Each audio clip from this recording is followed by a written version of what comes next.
Women worship certain men for specific psychological reasons. In this video, I will be explaining 4 laws that legitimately create deep worshipful levels of attraction, levels of trust and admiration that most guys never get to experience. Now, I'll tell you right from the gate, there are no shortcuts in this video. The only way to receive the worship of a woman is to honestly become a man who is worthy of being worshiped. You see, most men today sleepwalk through life, and through some combination of ignorance and laziness, they've gotten themselves stuck, completely unable to transform into a hero worthy of praise and worship. But this is the good news for you. If you put in the work to understand, and more importantly, to apply what I'm about to explain to you, you will become a mythic demigod of a man who rises above all of those boring and utterly forgettable mortal men. So let's get into it then. What are these 4 laws of which I speak? Number 1. You must release your attachment to outcomes.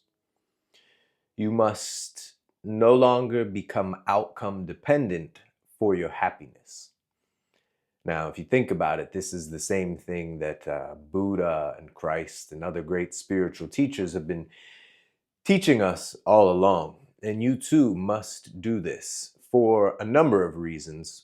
First and foremost, women biologically and psychologically don't want a needy child. They are repulsed by that.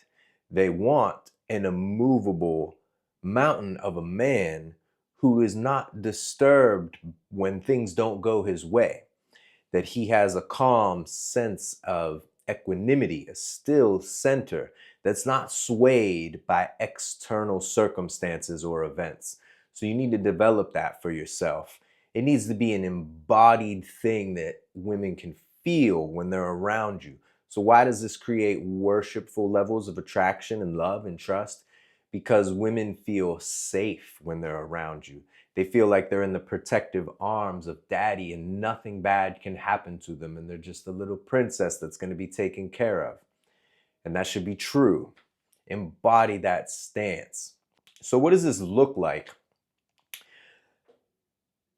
There's a few different circumstances. One is not needing the relationship that you're in, not needing your woman to want you.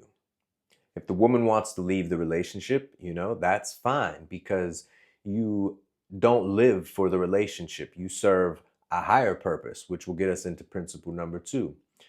But, not needing the relationship.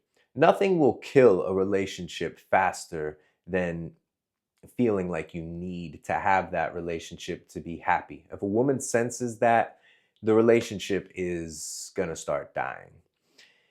And on a more biological level, it's an extreme example of what this looks like. Say you brought a woman home, or maybe she's your wife of 20 years, but you're getting into bed, you're starting to connect, you're naked, you're kissing, and all of a sudden she says, you know what, there's something I got to go do. And she gets up and leaves.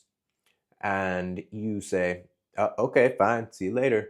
And mean it, not feel like you need to finish or get off with her, that you don't need to get yourself off. You don't need to do anything to already be completely fulfilled, grateful for the experience that you just had, rather than needing some fulfillment in the future to reach that state of gratitude. You need to have it here now. Each moment is beautiful and unique and completely fulfilling, causing the joy that comes from gratitude, having gratitude for each moment. That's an extreme example.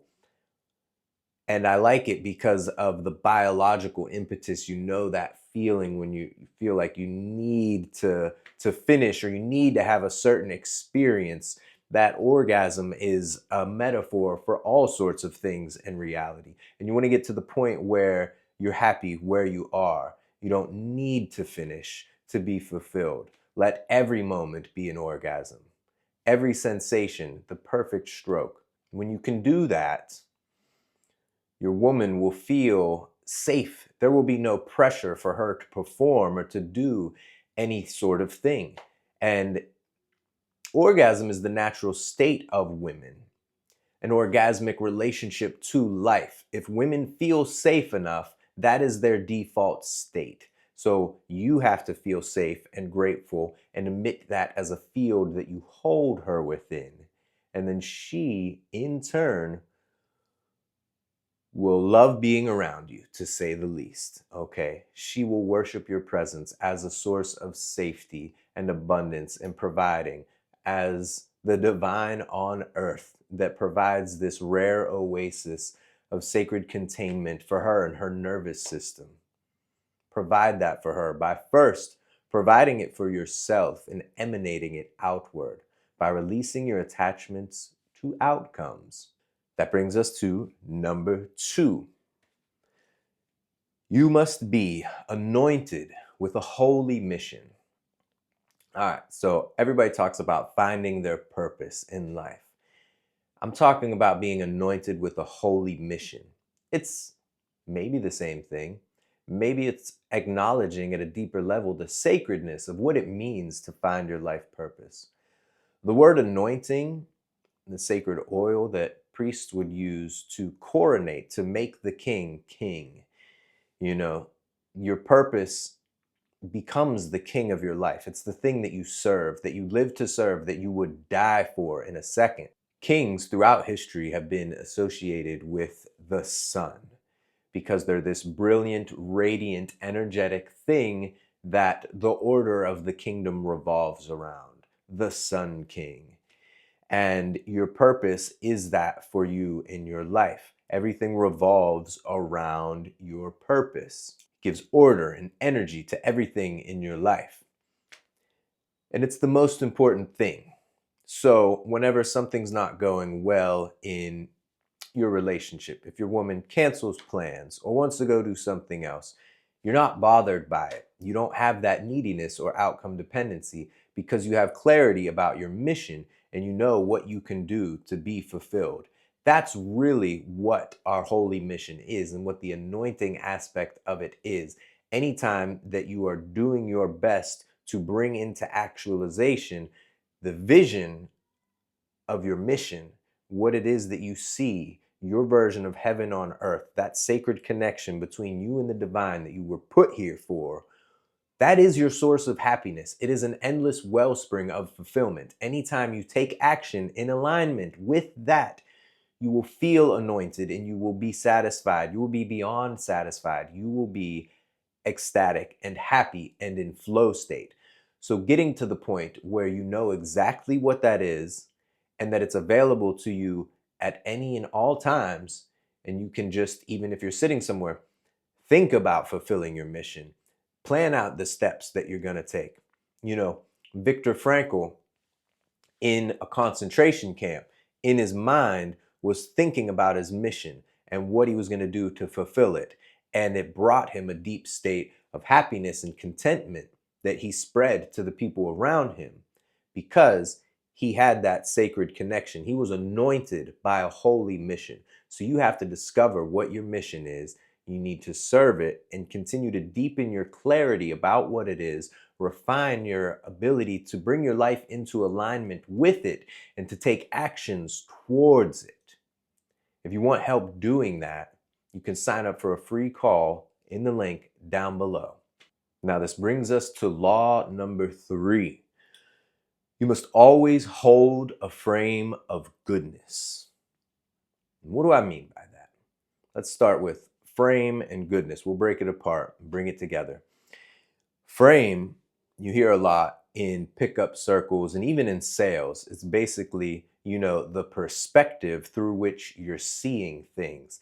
If you have a picture frame and you angle it different, and I'm looking through here versus here, I'm going to see something different. So everyone has a point of view, which is framed. And now with women, you can either be inside of their frame, their point of view, or you can be inside of yours. And it's like her frame is inside of your frame. It doesn't mean you can't empathize and take her point of view. It just means that it's contained within a larger point of view, which, if you want to be respected and deeply appreciated and ultimately even worshiped by women, you need to have a frame of goodness. What does that mean? I will break it down for you in a distilled, very valuable nutshell here. Telos means the goal of the goal. It's where the word talisman comes from, the etymological root of the word talisman. Aristotle said the goal of all humans is happiness. The motivation behind all behaviors is happiness. So it doesn't matter how heinous an act that somebody commits. Ultimately, the thing that they were seeking was to create happiness. And this is why universal innocence exists. People do have ignorance and they take terrible actions that will never create happiness for anyone. And that's a problem with the behavior, not the being of the person. The being of the person themselves is purely innocent and good. And this is universally true of all beings and all things.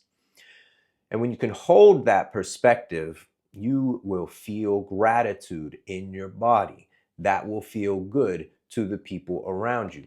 So people say, don't be judgmental. Don't judge me. What they really mean is judge me positively.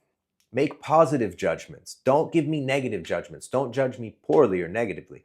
Our mind operates through comparing opposites. You can't think without making judgments. Thinking is synonymous with judging. So we always want to seek the good in any situation. We want to feel and acknowledge that there's a positive intention. Whatever this annoying, fucked up thing this person is doing, let me not think about the annoying part of it. Let me dig deeper and see what is their positive intention, because I know it's there. What is the good thing that they're trying to create? Let me see the part of them that is good and trying to do something good. It's universally true.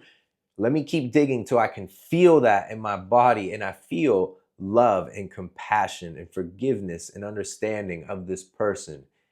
Feel that goodness towards everything. So this is your frame. It doesn't matter. Someone comes to you bitching about a problem. Yeah, you can listen, but you ultimately have this larger frame, which you want to get to the point where you recognize that everything is in service of the highest good at all times. Even when there's pain and suffering, it's creating meaning and compassion, and it's used as a tool to awaken people up. Carl Jung said there's no coming to consciousness without pain. So you hold that as your frame. Anytime there's pain, you're grateful. You are literally grateful for pain. This pain is cracking me open, making me more accessible and available to love and connection. And that's true. That's what pain does. So no matter what comes your way, if you can find a way to feel good about it and be grateful and hold others inside of that frame to contain them within your energetic field of feeling good in that way, you will be worshiped. How could you not be? What do you think Buddha and Jesus did? This is exactly what they did. So yeah, it's a tall order, and I'm not saying you're going to do it perfectly all of the time, but you'll never do it until you know what it is. So now you do know what it is. Start doing it. Start practicing it every moment that you get. And this brings us to the fourth law, which is to be unapologetically who you are. Know thyself, written above the walls, I don't know, written in stone at the Oracle of Delphi, this old sacred adage, know thyself, is another tall task. We are bombarded from the moment we're born, even before that, with our ancestral memories. We have these mimetic values coming to us from our parents and our teachers and our televisions, all of these things telling us what we should think, what we should value, how we need to be to fit in and to be a good, valuable member of society. And all of it is bullshit. They are all external truths, which are useful for children. Again, we don't want to be a needy child. We want to be a calm, enlightened sage of goodness that feels wonderful to be around. To do that, you really need to know yourself. You need to start cutting away the bullshit. It's the same, your mission and the reason that you're here is who you are. So, coming to understand your mission and knowing yourself, these are very intimately connected tasks. The other part of that is telling the truth. Telling the truth to yourself initially, I don't like that thing. And I'm going to at least acknowledge that to myself. And then externally, whenever you can take action, quitting that job, ending that relationship, whatever is the thing that's not in alignment with your deeper truth, you have to bring that into being. There has to be an alignment between your thoughts, your intuition, your thoughts, your speech, and your actions, bringing all of these into seamless alignment where they reflect the truth of one another, and it's a singular truth. You take action the way that you think, you speak the way that you think. There's truth in all of it. That is what is honor. You will become an honorable man the more that you do that, the more that you strengthen your connection to who you are and standing up in the truth of that and taking action based on it. To do all of this is a tall order, and that is why it is so attractive and reassuring to women. Someone that stands in their truth in this way, that takes action on a purpose that has been given to them by a higher power or their sense of their own connection to that higher power. This person is going places, and women can sense that, and they want to be around people who are going places and that feel good and feel safe and protective to be around. It's not about your looks or your size or even your money so much as it's about the presence of your awareness, the vibration of your being, which comes from your connection to yourself. In truth, there's no conflict, there's calm, stability, awareness of that which is, not fighting against it because of some dependency on some external thing to make you happy so that you can feel good. No, there's none of that. There's just awareness and action of doing the right thing. That is what you must do. That is who you must become. If you like this, go ahead and like and subscribe. Leave me a comment down below. It really helps the algorithm and helps out the channel so I can keep making this free content for you all. Until next time, welcome to the Master Game.